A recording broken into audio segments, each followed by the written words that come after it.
안녕하십니까 대표님. 네, 안녕하세요.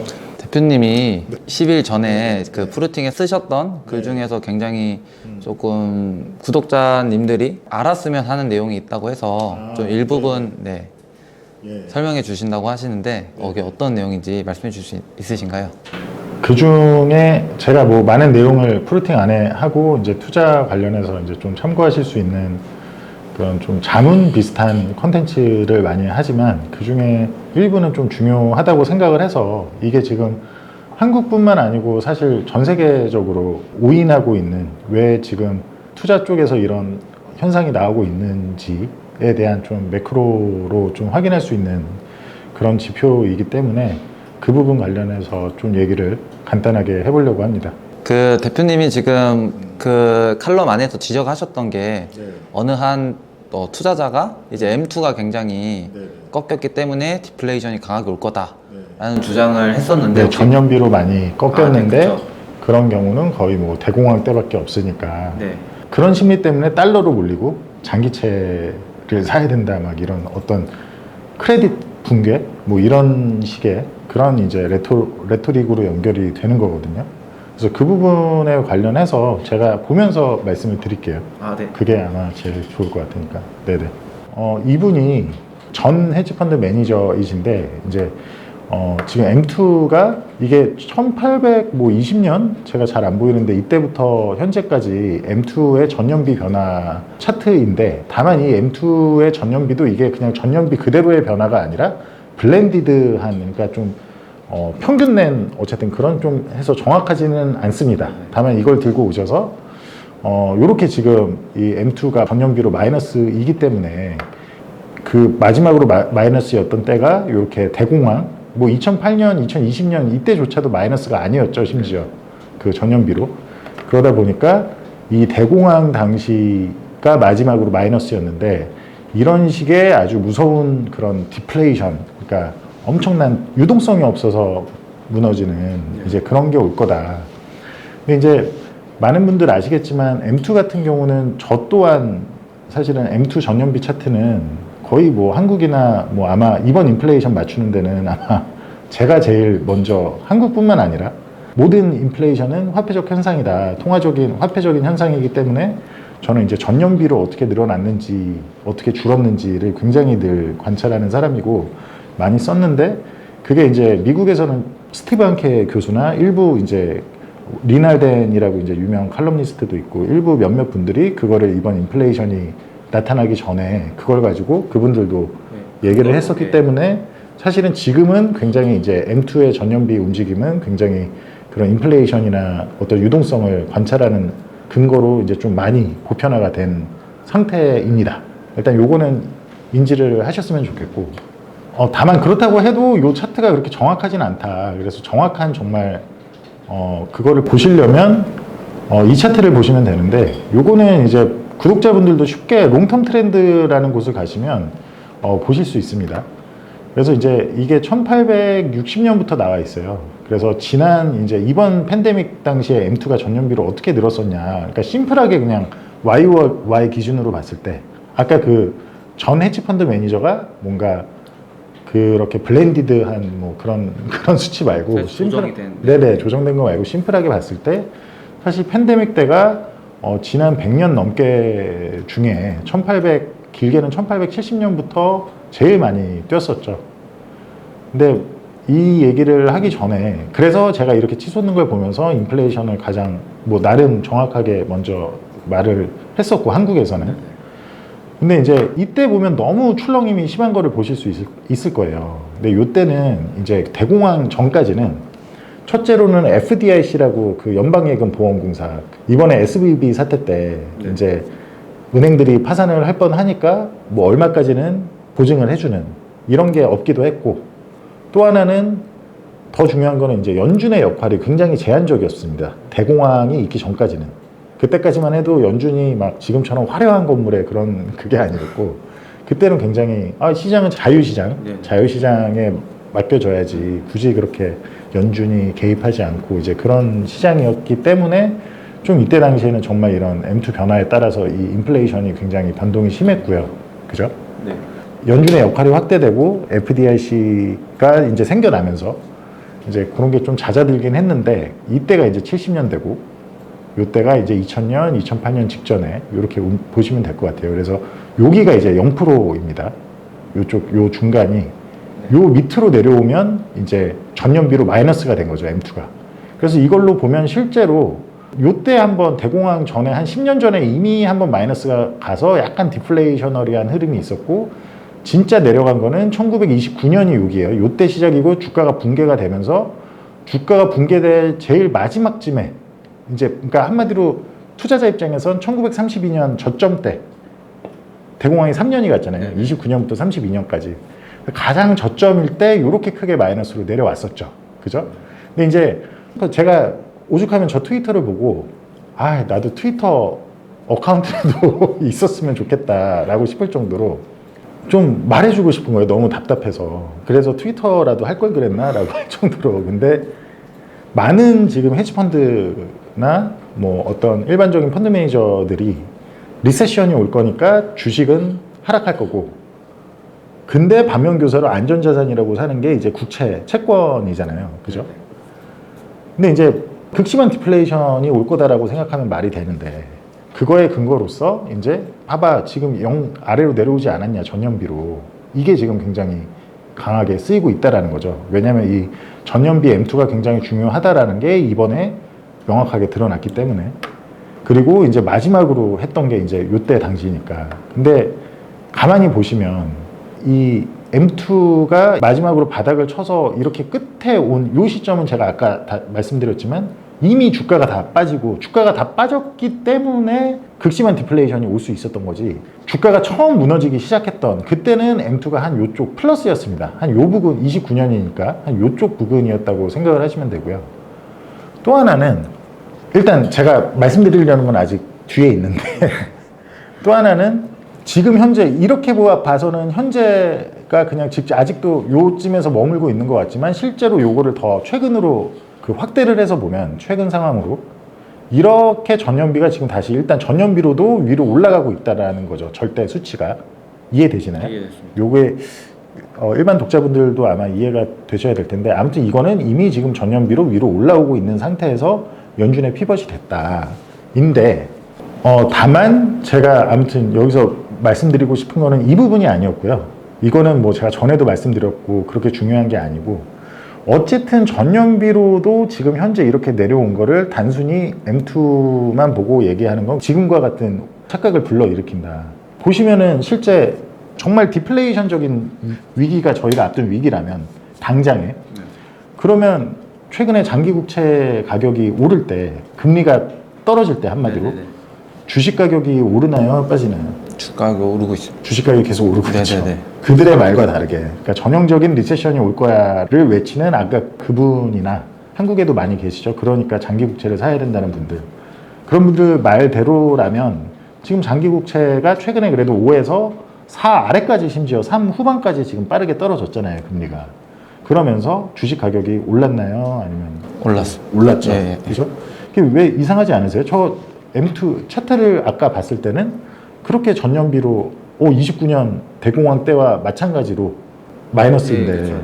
왜 이게 그렇지 좀 이상하지 않으세요? 아, 그러니까 이 차트가 주장하는 그 논리에 따르면 M2가 전년비로 마이너스까지 갔기 때문에 전형적인 리세션이 와야 되고 그리고 이미 주가도 사실은 아까 그 차트 시기로만 보면 제가 아까도 말씀드렸지만 주가도 이미 한참 빠져 있었어야죠. 왜냐면 그렇죠. 이해되시죠? 제가 네. 아까 마이너스가 제일 끝에 왔던 데는 그렇죠. 주가 이미 그때가 바닥이었다. 그러니 해야 되는데 네. 그것도 주가는 오히려 올라가 있고 올라가 있고 네. 그렇다면 저희가 뭔가 놓치고 있다는 게 그렇죠. 있다는 말씀이신가요? 그렇죠. 맞습니다. 네. 그게 그거를 무슨- 제가 아시겠지만 아유, 질문이 좋으시네요. 아시는데 저는 따로 이제 제가 알려주고 네. 교육을 하고 하니까 근데 그거를 한번 그러면 차트를 보면서 그렇죠. 우리가 놓치고 있는 거를 네, 우리가 짚어주시겠다고. 놓치고 있는 게 뭘까? 예, 예. 도대체 왜 제가 답답해서 오죽하면 저도 트위터를 트위터를 해서 트위터 안에 굉장히 많은 뭐 펀드 매니저도 있고 막 그 매크로 보는 사람들이 되게 많이 있어요. 그렇죠. 그리고 제가 저도 영어를 좀 하거든요. 그래서 그렇죠. 오죽 답답하면 진짜 트위터 계정 하나 열까? 정말 열어서 좀 정말 그럴 정도로 네, 무엇을 놓치고 있을까에 대해서 한번 보여드릴게요. 자, 요거는 이제 저희가 전년비로 보기 위해서 제가 프레드에 있는 M2의 전년비 증감 차트인데, 프레드는 뭐 아쉽게 저게 아마 한 60년부터밖에 안 나와 있을 거예요. 그죠? 그래서 여기가 이제 70년대 M2가 증가했던 모습이고, 이때가 이제 저희 팬데믹 때 M2가 어떻게 올라갔었는지. 근데 자, 이게 가파르게 떨어진 것 같지만 여기조차도 일단 기본적으로 제가 말씀드리고 싶은 건 전년비로 상승하고 있다는 겁니다. M2가 여기에 있어도 5% 정도의 양이 전년비로 그렇죠. 상승하고 있다는 얘기입니다. 이거를 일단은 헷갈리시면 안 되고, 아무튼 여기 그냥 전년비로 봤을 때 여기가 지금 마이너스로 이렇게 돼 있죠. 그죠? 그래서 이거를 제가 그때 프루팅에 썼던 칼럼 중에 이 부분을 하나를 지적을 해준 건데, 이게 아주 일부를 지금 가지고 온 건데, 자, 다음 거를 보실게요. 제가 늘 말하지만 뭐가 중요하다고 하냐면 PQ는 MV잖아요. 네. 벨로시티를 생각해야 되잖아요. 그러니까 M만 가지고 결정되는 게 아니에요. 통화 유통 속도가 중요하거든요. 여기서도 만약에 M만 가지고 결정할 거면 2008년에 여기가 2008년이죠, 지금. 2008년에 리세션이 발생했을 때 뒤에 회색 음영이 리세션 구간인데, 이 구간 동안 오히려 M2는 위에 떠 있다가 이게 이제 리세션이 지나가고 M2가 아래로 내려간 걸로 나오죠. 네네. 그죠? 심지어 마이너스도 아니에요. 2008년에 그렇게 막 엄청 막 디플레이션인 것 같았지만, 그죠? 위에 떠 있죠, 이게. 이해되시나요? 네, 이해됐습니다. 그리고 2020년 때도 요 아주 얇게, 2020년 어디죠? 아주 얇게 아무튼 리세션, 이게 음영이 이게 멀어서 잘 안 보입니다, 저희는. 근데 아무튼 아주 얇게 있지만, 이때도 굳이 팬데믹 때 마이너스까지 안 떨어졌어요. 그러니까 막 시차가 뭐 정확하지가 않아요, 보시면은. 그죠? 이거를 다만 정확하게 보려면 벨로시티를 곱한 값을 보셔야 됩니다. 그래서 제가 그 곱한 거를 한번 보여드릴게요. 전년비 수치로. 자, 이게 이제 M2뿐만 아니라 M2의 통화 유통 속도까지 곱한 거를 전년비로 나타낸 값입니다. 그 제가 지난번에 보여드렸던 거는 절대값, 지난번에 영상에서 한번 보여드린 적이 있는데, 절대값으로는 V를 곱하면 여전히 이 위에가 올라가고 있지 않냐를 보여드렸는데, 전년비로 보는 게 정확하죠. 아무튼 통화량이 전년비로 어떻게 늘고 줄었느냐가 물가를 할 때 핵심이니까. 그러면 여기서 보시면은 지금 현재 이게 V를 곱했을 때 마이너스로 떨어지고 있나요? 떨어지고 있지만 플러스로 예, 숫자가. 그러니까 아니, 기울기야, 이거는 제가 아까도 말씀드렸지만 이미 거의 한 7% 정도 될 거예요. 네, 전년비로 아무튼 7% 정도 상승하고 있다라는 얘기라고 보시면 됩니다. 요거는 떨어지는 게 중요한 게 아니라. 그리고 더 중요한 건, 그럼 마이너스로 지금 감소 중에 있냐, 이게 0 밑에 있냐라고 하면 감소 중에 있나요? 아닙니다. 0 밑에 있지 않죠. 네네. 그죠? 예, 예. 오히려 한참 띄어져 있다라는 얘기예요. 아직도 M과 V를 곱할 유동성은 증가하고 있다. 네. 그리고 반대로 2008년과 2020년 시기를 볼게요. 정확하죠. 딱 맞게 나오죠. 네네. V를 곱했더니 2008년 리먼 이제 이때가 이제 제일 바닥을 치고 있고, 유동성이 2020년 팬데믹 때도 마찬가지죠. 이때는 전형적인 디플레이션적인 쇼크였죠. 팬데믹 당시는. 네네. 그리고 요 회색 뒤에 음영 구간과 이 구간이 정확하게 일치하죠. 네네. 반대로 그럼 지금 정도인데 리세션이 왔을 때가 언제 있었냐, 과거에. 지금 정도까지 떨어졌을 때 70년대 1970년 리세션, 73년 75년 사이 그때 스태그플레이션, 그리고 2000년대 볼게요. 2000년 IT 버블 때. 제가 늘 얘기하는 게, 저희가 전망하는 거는 앞으로 리세션이 오려면 일단 웰스 이펙트가 사라져야 되고, 그죠? 그 말은 한마디로 유동성이 어느 정도 제거가 되려면 주식 가격이나 이런 게 떨어져야 되는데, 그러려면 장기금리가 내려져서는 안 된다. 반대로 올라가야 된다. 지금 상태에서 유동성이 깔려있는 상태에서 장기금리가 내려간다라는 거는, 그거는 금융 환경을 이완시켜주는 행위지 긴축되게 하는 행위가 아닙니다. 그러니까 절대 아니다라고 제가 많이 강조를 하잖아요. 그죠?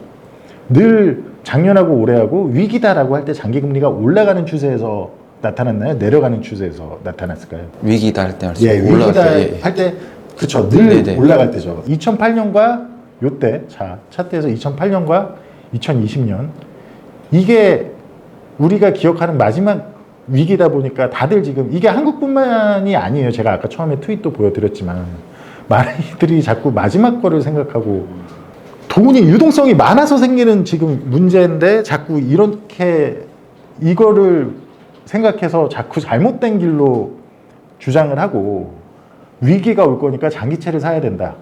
유동성이 없어질 거고 모든 게 부러질 거니까 인플레이션을 무서워해야 될 게 아니라 연준을 무서워해야 된다. 이렇게 얘기를 하다 보니까 연준이 너무 무섭게 긴축을 하고 있다. 사실 이 정도로 유동성 풀린 상태에서는 정말 다시 차트를 보자면 2008년이나 2020년처럼 이런 위기가 오려면 훨씬 더 센 긴축을 해야 되거든요. 제가 하고 싶은 말은 그겁니다. 이해되시나요? 그런 상태에서 그러다 보니 인플레이션을 두려워하고 그에 대한 해칭을 해야 되는데 그에 대한 해칭을 하지 않고 잘못된 해칭을 한다고 장기채를 사고 있으니 그 장기채를 사서 내려간 단기 금리가 금융 환경을 이완시켜줘서 지금 나스닥이나 S&P 500에 이런 멀티플을 정당화시켜준다. 왜 장기 금리가 내려가는 게 나스닥의 멀티플을 높게 유지를 해주는 거지가 이해 안 되시는 분들은 꼭 이 영상을 이게 제가 너무 자주 해서 하지만 그만큼 중요한 영상이기 때문에 꼭 이 영상을 봐주셨으면 좋겠고 아무튼 그렇습니다. 일단 혹시 네, 한번 그럼 제가 정리해 볼 테니까 네네. 그러니까 이때 대표님이 말씀하신 게 이제 해외나 한국에서나 많은 부분이 오해가 있다. M2가 전년비로 급격하게 주는 거를 근거로 전형적인 디플레이션이 올 거다. 유동성이 그러니까 없어서 생기는 그런 리세션이 올 거다라는 주장이 있는데 실제로는 지금 M2가 전년비로 마이너스로 갔음에도 불구하고 주가는 여전히 높게 유지되고 있지 않습니까? 근데 그러면 우리가 뭘 놓치고 있냐라고 대표님이 그거를 이제 지적해 주고 계시는 건데 그 중에서 저희가 놓치고 있는 것들이 바로 벨로시티다. 유동성을 대표하는 지표가 M2뿐만 아니라 거기다 V까지 반영을 해서 봐야 된다. 정확히는 M2V입니다. 네네네. 예, 그것까지 이제 같이 봐야 된다. 이 말씀이신 거죠? 그렇죠. 예, 그리고 실제로 M2에다가 이제 V를 이제 반영해서 봤을 때 여전히 유동성은 이제 높게 유지돼 이미 연에 7% 수준으로 그렇죠, 증가를 하고 있다. 그것도 물가가 여전히 연준이 목표로 하는 거에 여전히 7% 수준으로 증가를 하고 있다. 그래서 M2만 보는 사람들은 그런 걸 놓치고 있어서 지금 아까 그쵸. 제가 처음에 보여드린 그 트윗처럼 그런 헤지펀드나 그런 기관 투자자들의 대다수가 그걸 놓치고 M2를 보고 있으니 그걸 보면서 장기채를 사고 장기 국채에 엄청 사는 거죠. 그쵸, 네. 장기 국채를 사서 하물며 그게 뭐 다른 건 괜찮은데 그 장기 국채 때문에 인플레이션이 안정되려면 필수적인 장기 유동성이 소멸이 돼야 인플레이션이 어느 순간에는 안정이 될 거 아니에요.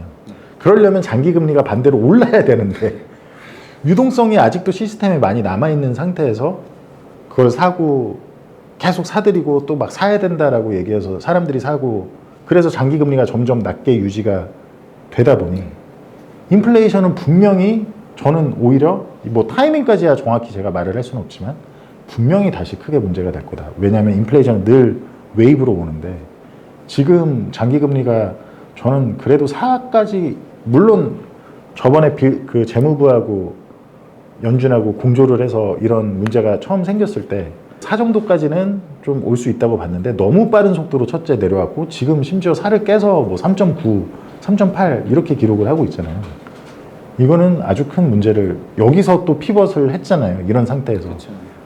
그럼 아주 인플레이션에 대한 큰 문제를 가지고 올 거다. 그러니까 두려워해야 될 건 연준이 아니라 인플레이션인데 자꾸 사람들은 첫째 연준에 대한 신뢰가 아직도 너무 강하고 그렇게 BTFP하고 막 뒤에서 꼼수 뿌려서 하고 유동성을 계속 유지시키는데 근데 또 사람들은 잘못된 지표를 보면서 M2의 절대 전년 물론 그게 이번에 생긴 인플레이션을 정확히 맞췄기 때문에 사람들은 그거에 꽂힌 것까지는 알겠으나 간단히 그거를 처음에 제가 지적했던 사람 M2 전년비를 정말 지적했던 사람 중에 거의 처음 사람 중에 한 명으로서 제가 감히 말씀을 드리자면 결코 그것만 봐서는 안 되고 V를 같이 벨로시티를 같이 봐야 된다.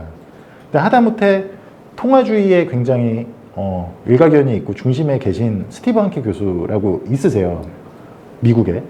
그분이 사실 그 이번에 팬데믹 때도 M2를 가지고 그거를 정확하게 얘기를 하셔서 나름 지금 그분 얘기가 확장성이 있고 굉장히 이제 존경을 받는 분인데 그분조차도 사실은 V를 그걸 안 하고 M2의 전년비 감소만 보고 전형적인 리세션이 올 거다를 계속 얘기를 하고 계시죠. 23년도 그렇고.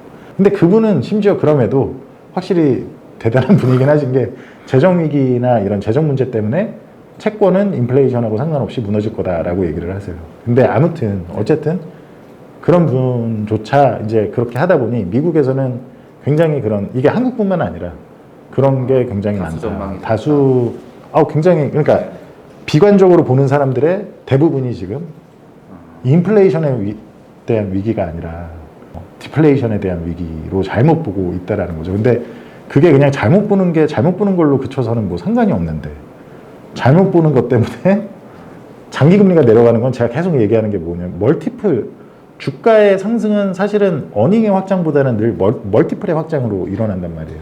인플레이션이 높을 땐 사실은 그런 테크주나 이렇게 고평가된 기술주들이 멀티플이 받쳐지면 안 되거든요.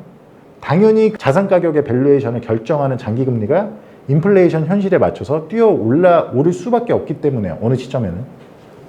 근데 그게 아니라 장기금리가 낮아져 버리니까 장기금리가 인플레이션이 이렇게 하락하는 과정에서 물론 얼마 전에 확 이렇게 뛰는 것 같았지만 다시 이번에 또 이 연준과 그렇죠. 재무부와 이런 공조로 다시 낮아지기도 하고 또 워낙 아까 제가 말씀드린 대로 많은 분들이 이런 잘못된 생각을 하고 있으니까 그 부분이 저는 좀 너무 답답하다. 그래서 제가 트위터는 안 하고 있기 때문에 뭐 그냥 이렇게 한국 분들만 볼 수 있게 이 영상을 찍으나 만약에 혹시 저희 구독자 분들 중에 트위터를 하는데 좀 경제 쪽에 인플루언서시다 그러면 좀 그 미국에 있는 많은 투자자들한테 아니 샷아웃은 안 해주셔도 되니까 이거를 그대로 쓰셔도 되니까 정말로 제가 그럼 투자 커뮤니티 뭐 저희가 어쨌든 리서치도 깊게 하고 실제로 투자를 하는 회사이기 때문에 많은 다른 사람들 의견이나 이런 것도 찾아보고 그걸 한국 분들 건 거의 안 보고 매크로는 아무래도 한국은 아직 좀 그렇고 그래서 하는데 미국이나 이런 데서도 한 번도 V를 지금 해야 되는 거를 못 봤어요 제가. 그래서 그거를 진짜로 만약에 보시는 분들 중에 그렇게 있으시면 좀 그 현실을 그러니까 이거 그대로 갖다 쓰셔도 되니까 차트가 됐든 뭐든 아무튼 저는 좀 그래 쓰면 좀 이게 지금 굉장히 왜냐면 인플레이션에 다시 엄청난 큰 문제를 끼칠 거고 또 이거는 차라리 위기라고 하면 빨리 하고 하는 게 맞지 않을까요? 이게 미리미리 아니 당연하죠. 왜냐면 이게 이연되면 다음에는 더 큰 부작용으로 찾아올 수밖에 없고 더 문제가 될 수밖에 없는데 그래서 다시 차트를 한번 지금 보신다면 간단히 말하면 요 빨간 선은 CPI 헤드라인 CPI 이게 전년비로 CPI고 이 하늘선이 제가 아까 보여드린 그 벨로시티를 곱한 그 값이라고 보시면 될 것 같아요. 그죠? 그래서 이게 얼마나 아무튼 상관관계가 깊냐라고 하면 늘 이게 곱할 때 그러니까 뭐 뉴스에서는 전쟁 때문에 인플레가 올랐다, 뭐 때문에 올랐다, 수요와 공급 차질이다라고 하지만 전혀 그게 아니고 늘 인플레이션은 화폐적 현상이다. 저는 그거에 전적으로 동의를 하고 제가 늘 거의 한국에선 처음으로 제일 그걸 말했던 사람이고 으로서 정말 그 부분을 간과하시면 이게 엄청난 중요한 건데 중요한 거다라는 걸 말씀드리기 위해서 보여드리는 거고 다만 이게 지금 이 아래로 절대량을 보고 얘기하는 거는 그렇게 치면은 2008년, 2020년 같이 어떤 극심한 아무튼 디플레이션 압력이 확 짧게 왔을 때 내려가지도 않았죠. 그냥 절대량으로 봤을 때는 아까 제가 보여드렸지만 그때는 0 위에 있었잖아요. V를 빼면. 네네. 그러니까 늘 이게 굉장히 중요하다. 그죠? 근데 이제 다시 얘기로 돌아오자면 혹시 궁금한 거 없으시나요? 뭐 이 중에 좀 중요한 게 있는데 그러면 왜 V는 이렇게 올라간 건가요? V가 네, V는 왜 올랐나요? 통화 유통 속도가 올란 건가요가 아니라 왜 올랐나요? 얘기를 하시는 거죠. 그게 이제 제가 늘 지적하는 미국의 이제 적자 재정, 적자 지출 그리고 아주 방만하게 운영하는 재정 문제. 그러니까 정부가 돈을 계속해서 쓰고 있잖아요. 근데 이제 그렇게 미국 정부가 돈을 그렇게 무리하게 쓰는 막 방만한 적자 지출을 하고 하는데 M2 절대량에는 그렇게 영향을 끼치지 않습니다. 왜 그럴까요? 그러니까 예를 들어 돈을 많이 쓰니까 그러면 M2 절대량도 변해야 되는 거 아니야? 라고 생각을 하실 수 있는데 많이들 그렇게 생각을 하실 거예요. 근데 이제 이유는 아까 지금 절대량에서 보더라도 절대량은 여전히 마이너스에 있었잖아요. 그죠? 근데 왜 그게 그러니까 돈을 많이 쓰는데도 변하지 않는 이유는 M2 절대량이 변하려면 돈을 더 찍어내야겠죠. 근데 지금 미국 정부가 돈을 쓰는 게 연준이 원래 08년 이후에 양적 완화를 하듯이 하거나 아니면 2020년에 팬데믹 때처럼 연준이 무제한으로 돈을 찍어서 그거를 그 찍은 돈으로 미국의 국채를 사줘서 그걸로 지금 돈을 쓰고 있나요? 지금은 안 그렇습니다. 아니잖아요. 예, 예. 정당하게 아무튼 간에 채권을 시장에 발행해서 근데 그걸 가지고 지금 아까 제가 말한 그런 분들 뭐 전 헤지펀드 매니저나 그렇게 뭔가 아주 큰 완전히 잘못된 착각을 하고 있는 기관들이나 뭐 그런 개인들의 수요로 인해서 어쨌든 시장에 정당하게 채권을 발행해서 그거를 매수한 돈을 그래서 그런 기관들이 사준 돈을 가지고 쓰는 거잖아요. 그죠? 이게 어떤 연준이 돈을 찍어서 허공에서 없는 돈을 찍어서 새로 통화를 발행을 한 돈으로 그 돈으로 샀다면 뭐죠? 그러면 당연히 절대량이 늘어나죠. 그죠? 이해되시죠? 그래야 통화의 절대량이 전년비로도 계속 확확 느는 거고 지금 미국 정부는 돈의 지출을 엄청나게 쓰고 있지만 그 돈은 파이낸싱을 누가 해주죠? 과거처럼 그러니까 2008년과 팬데믹 이때처럼 연준이 해주는 게 아니잖아요. 로직은 그죠? 그러면 이건 시장에 자연히 발행해서 하는 거기 때문에 통화량 자체는 그렇게 변화가 없는 겁니다. 이해되시죠? 다만 통화의 유통 속도는 달라요. 정부가 이런 식으로 미친 듯이 돈을 쓰면 당연히 유통 속도는 올라갈 수밖에 없죠. 그래서 실제로 통화 유통 속도만 따로 보자면 전년비로 지금 바닥으로 계속 2018년 이후에 유통 속도는 계속 줄어들었거든요. 통화 유통. 왜냐면 경제가 그만큼 디플레이셔너리한 사이클로 접어드니까 사람들이 경기에 자신이 없으니까 막 돈을 잘 안 쓰고 특히 2008년에 양적 완화 때는 이제 좀 돈 좀 쓰게 해라고 정부가 양적 완화를 막 하는데도 리테일 은행단에서 경기에 자신이 없으니까 자기네들이 돈을 빌려줘도 못 갚을 것 같아서 돈을 대출을 안 해준 거예요. 이해되시죠? 그러니까 지금도 오히려 은행들은 돈을 잘 대출을 안 해주려고 그래요. 아직 좀 자신이 없다 보니까. 그러니 유통 속도에 영향을 그러니까 생각보다 그 리테일 은행에서 나가는 대출이 굉장히 통화 유통 속도에 중요하거든요.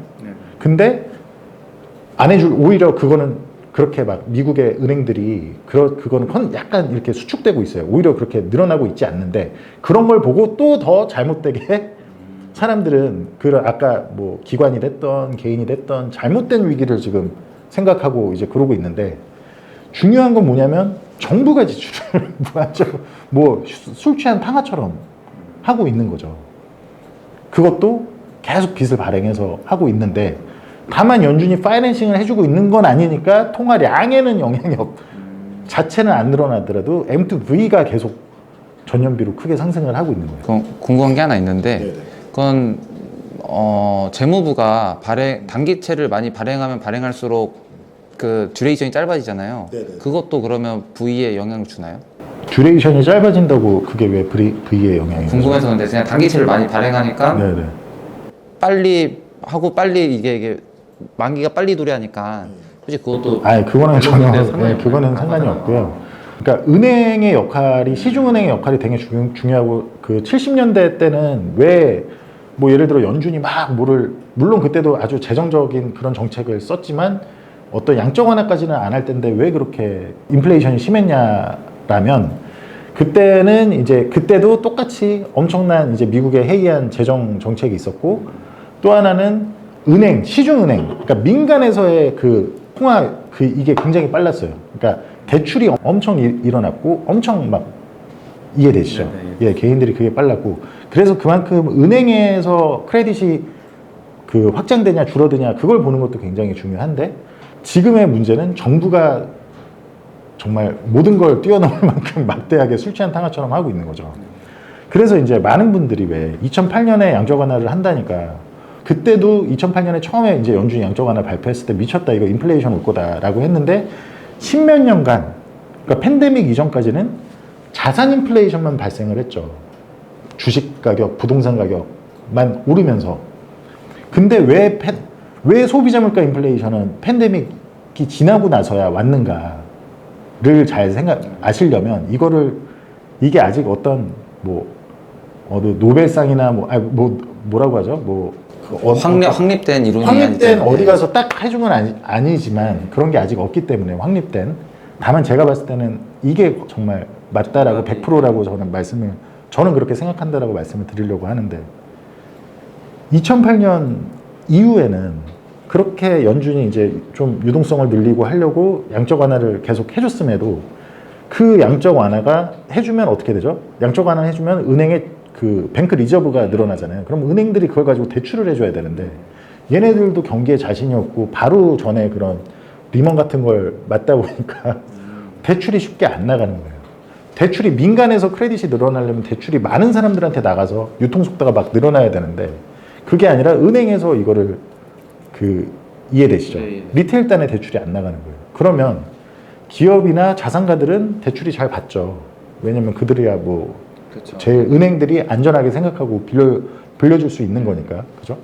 그럼 그렇게 나갔을 때 이게 다수가 아니라 아주 소수가 나갔잖아요. 그럼 그 소수가 그 돈을 막 즉각 바로 막 쓸까요? 그렇죠. 아니죠. 그렇게 그 소수가 나간 거는 어딘가에 파킹을 해야 된단 말이에요. 그러니까 그런 디플레이션 사이클이라는 건 쉽게 말하면 일반인들이 체감하기에는 경기가 둔화된다, 힘들다 이런 느낌을 받는 게 디플레이션 사이클이잖아요. 그럴 때 기업들이 어떤 설비 투자를 엄청나게 하려고 하거나 절대 그렇게 하지 않는다라는 얘기죠. 이해되시죠? 네, 이해됐어요. 뭔가 막 경기 활동을 위한 투자를 오히려 전혀 하지 않는다라는 거죠.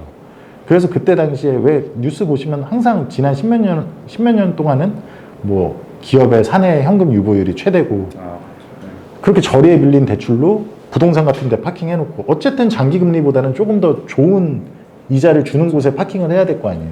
그러니까 돈을 파킹을 해놓는 현상이 나게 된다는 거죠. 이해되시죠? 예. 그러니까 다들 그렇게 좀 그런 소수로 간 유동성이 다들 그런 주식과 장기 최소한 양적 완화로 인해서 계속해서 낮아지는 장기 금리보다는 조금 더 나은 수익률을 제공해주는 자산으로 계속 온 게 팬데믹 이전까지라고 보시면 되고 팬데믹 이후는 양적 완화, 무한 양적 완화뿐만 아니라 얘네들이 이 정부에서 이제 지출을 엄청나게 했잖아요. 그리고 정부의 지출에 지금도 막대한 지출은 계속 이어지고 있지만 그때 당시 지출 중에 개인들한테 다 돈을 그냥 직접 꽂아줬잖아요. 네네. 대출도 아니고 그냥 꽂아줬잖아요. 그렇죠. 네네. 그러다 보니까 절대 량만 늘어나는 게 아니라 V가 엄청나게 올라오는 거죠. 이해되시죠? 네, 이해됐어요. 그러니까 2008년 당시 양적 완화 때는 그 M2의 통화량에도 이것도 얘기가 깊게 들어가나? 본원 통화가 있고 요거까지만 하고 끝낼게요. 본원 통화가 있고 광의 통화가 있는데 MB가 있고 M2가 있어요. 근데 M2가 더 큰 거겠죠. 본원은 이렇게 있고. 그렇죠. 네네. 근데 M2가 늘려면 아까 말했듯이 은행 그게 굉장히 중요해요. 꼭 유통 속도뿐만 아니라 은행의 역할도 굉장히 중요한데 말씀드렸지만 은행은 안 하다 보니까 본원 통화만 는 거예요. 그러니까 소수한테만 간다라고 하면 본원 통화가 는다라고 생각을 하시면 될 것 같아요. 근데 2020년에 양적 완화는 달랐던 게 물론 그렇게 해서 자산 인플레이션이 10년 넘게 발생하면 당연히 이 자산 인플레이션은 어느 순간에는 소비자 물가 인플레이션으로 연결될 화약 같은 게 됩니다. 당연하죠. 그거는. 근데 안 그래도 그런 상태에서 얘네들이 2020년에 양적 완화와 그렇죠. 이제 무한 재정 정책을 통해서 개인들한테 다 그렇죠. 돈을. 예, 그렇죠. 연준만 돈을 푼 게 아니라 정부가 이제 직접적으로 개입해서 그렇게 했던 거죠. 그런 상황에서 전년비 M2가 좀 했다라는 것만 보고 절대 V를 생각하지 못하고 그것만 보고 하는 건 굉장히 잘못된 거고 역사적으로 늘 인플레이션 이런 진짜 화폐적 인플레이션은 늘 그 웨이브를 가지고 온다라고 제가 지난 영상에서도 말씀드렸듯이 정확히 그 웨이브가 2차 웨이브가 언제 나타날지 그거는 점쟁이는 아니지만 제가 말한 지금 최근 연준의 피벗이나 이런 걸로 봤을 때는 정말 아주 얼마 남지 않았고 그런 거를 조심하셔야 된다라고 말씀을 드리고 싶습니다. 네, 감사합니다. 대표님이 프루팅 독자나 이제 저희 같은 경우는 대표님이 이제 프루팅의 이제 글을 통해서 아주 자세하고 네, 좀 그렇게 이제 섹터나 이제 이런 매크로 관련 이슈를 많이 다뤄주셔서 알고 있을 매크로만 뿐만 아니라 뭐 섹터 그쵸. 분석도 예. 많이 하고 그 워낙 투자 그래서 지금 현재 투자를 뭘 해야 되나 방향성에 이런 것도 대해서 예, 많이 저희가 리서치 전문으로 하면서 그쵸.